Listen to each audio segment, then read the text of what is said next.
রবিন আজকের আবার তোকে আরেকটা কাজ দিচ্ছি, ঠিক আছে? কাজটাকে তোকে সায়েন্টিফিক মেথডে এটাকে করতে হবে, ঠিক আছে? বোতলের উপরে কি দেওয়া যাবে বলতো? একটা সিদ্ধ ডিম। দেখ, সিদ্ধ ডিমটাকে বোতলে ঢোকাতে হবে। আর বুঝতেই পারছিস যে ওই বোতলের ভেতরে ওই ডিমটা ঢুকবে না, কারণ কি ডিমের যে আকারটা বোতলের যে মুখের আকার তুলনায় অনেকটা বড়, তাই ঢুকবে না। তোকে ঢোকাতে হবে। একটা কন্ডিশন অ্যাপ্লাই, যাতে ডিমটা না ভেঙে যায়। এটা দেখিস যে ডিমটা যাতে না ভেঙে যায়। সদ্য ডিমটা অর্থাৎ ডিমটাকে ঢোকাতে হবে সদ্য অবস্থা, অর্থাৎ গোটা অবস্থায় ঢোকাতে হবে।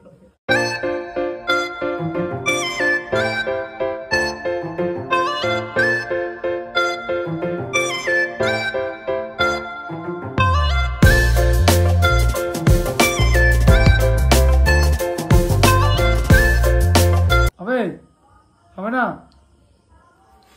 আর কে ট্রাই করবে? গৌতম, তাই তো? চলো, গৌতম ট্রাই করছে। গৌতম হাতে দেখছে একটা হচ্ছে কাগজ, আর হাতে মনে হয় একটা দেশলাই, মানে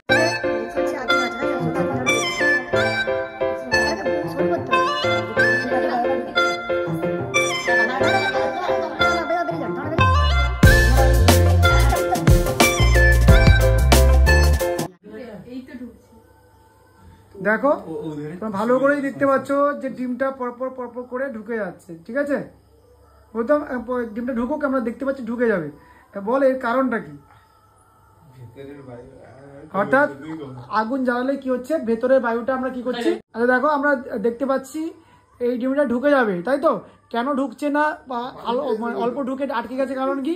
দেখ, এইটা বোতলটা ঘোরা, দেখ এখানে এই ডিমটার এই অংশটা ফেটে গেছে, তো এই অংশটা ফাটার জন্য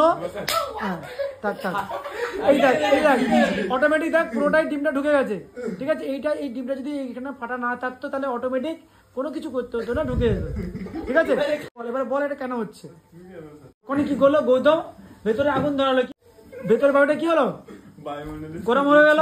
গরমের সঙ্গে সঙ্গে কি হলো? ভেতরের বায়ুটা ঊর্ধ্ব চাপের ফলে বেরিয়ে গেল, অর্থাৎ ভেতরে বায়ু নেই, তাই তো? অর্থাৎ ভিতরে হলো কি নিম্নচাপ, আর বাইরের বায়ুমণ্ডলে কি আছে? ঊর্ধ্বচাপ। ফলে ঊর্ধ্বচাপের ফলে আমাকে ডিমের উপরে কি দিচ্ছে? বল প্রয়োগ করছে, ঊর্ধ্বচাপ। তাহলে ফলে ডিমটা কোনো সাহায্য ছাড়াই ভেতরে ঢুকছে, ঠিক আছে?